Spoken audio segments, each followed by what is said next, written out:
And in our morning buzz, we're talking more about schools. So Bob, we talked a little bit about Gundry is leaving his position with PUSD, but reports are also saying that PCC president Dr. Mark Rocha is also considering a move to New York City. And, right. You know, I think it couldn't come soon enough with everything that he's been through. Yeah, his timing seems to be good. There seems to be a distinct lack of leadership at PCC, and maybe sometimes it's just time to go. It was probably time to go a while ago. I mean, a 92% no confidence vote, you know, just the debacle that was the commencement speech, all of that. Then the letter he had put out before that, just basically saying that the PCC is in decline. Who wants a leader who's saying that?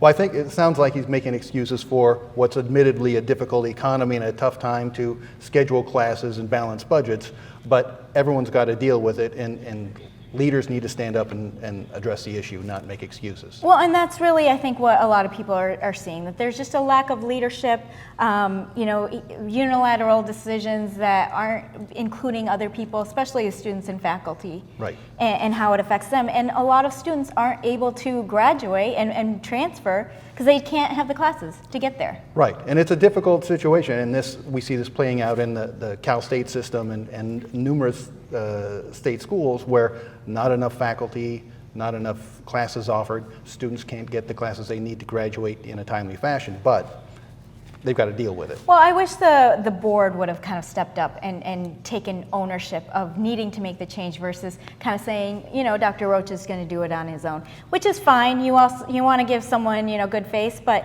it kind of makes it feel like it's not a decision that they made. And again, that lack of leadership, of not acknowledging what's going on there.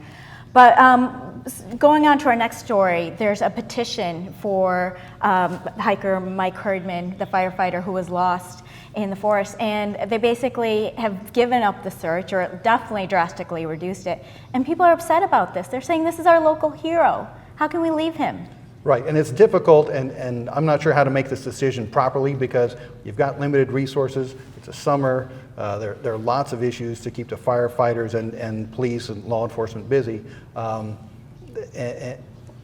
some point, though, you've got to make a decision to maybe reduce the search, but it's really hard to do when you've got someone whose job is to save lives, save people, save their property. That's kind of like we're leaving someone behind, basically. Right, you right. know, Yeah, it feels wrong. Sometimes you have to do it. I'm glad I'm not making that decision. Well, there were 2,500 signatures at change.org with his petition to keep the search going. You know, that's more people who vote in some of the local elections, so. Right, and this is it's a highly emotional issue. People feel very directly, you know, emotionally tied to a firefighter. And, you know, a feel-good story out there right now is that of Isiah Austin and what Adam Silver did. Can you tell us about that? Yeah, the NBA draft last night, Adam Silver used a ceremonial pick on a student from Baylor University, Isiah Austin, who had been diagnosed with a rare syndrome, Marfan syndrome, about a week ago. He was projected to go in the first round of the draft. Effectively, his career was ended. And so what happened was they had the draft last night. In the first round, they drafted him ceremonially and have guaranteed him a job in the NBA offices after he finishes his college degree. So that's a real nice and I think ceremony. Adam Silver has just guaranteed that everyone loves him, right? I mean, he's just making some really tough, smart decisions. I think running Donald Sterling out probably raised his profile a bit, but this definitely was one of those non-controversial. Very nice story. Well, it's non-controversial, but the fact that he took the time to do it, you know, right.